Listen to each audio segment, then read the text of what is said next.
Assalamualaikum warahmatullahi. My name is Muhammad Hazim bin Muhammad Nazir. I'm from the CS143. There was a poor woman in the neighborhood that had a daughter. The poor woman was a native soap maker. Making native soap required empty palm bunch and some of the materials. Each day, the poor woman and her only daughter gathered the materials to make a soap.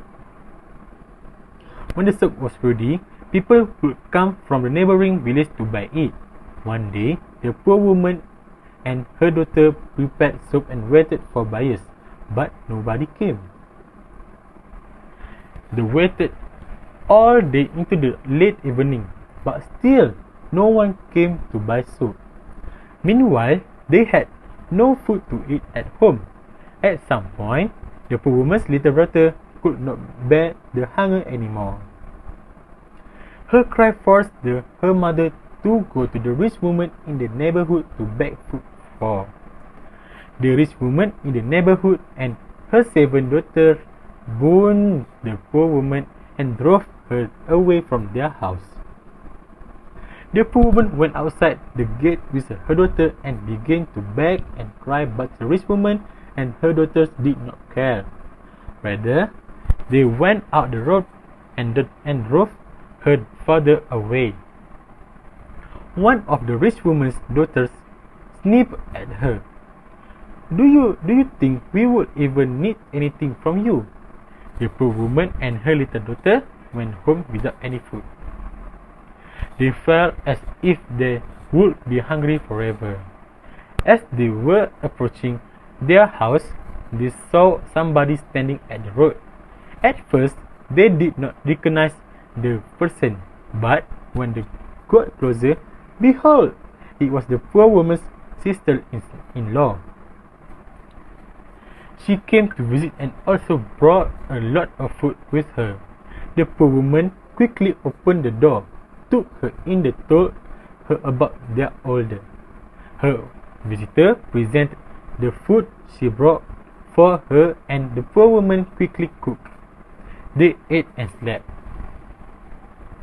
Her brother told them to pay him some money.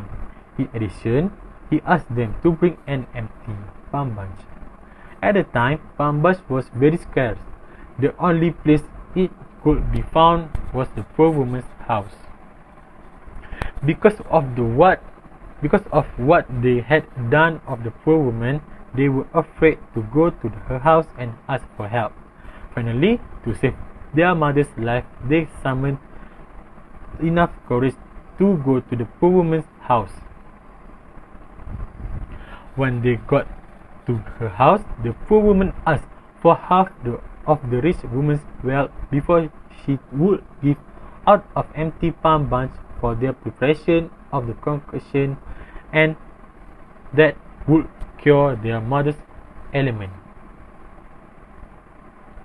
The rich woman's child pleaded for leniency, but the poor woman did not yield, but insisted of the demand. The rich woman's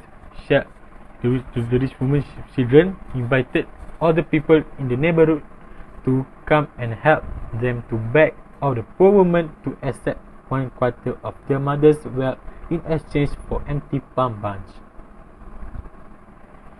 They came and pleaded, but the woman refused.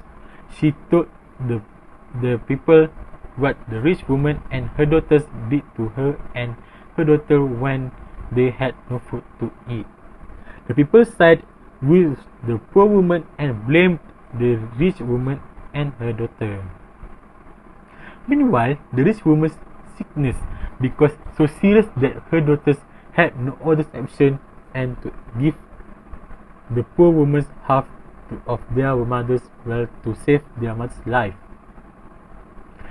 The moral of the story: we would not take our good fortunes in life for granted. Condition could change. The needy of today could become the rich of tomorrow, and vice versa. Thank you.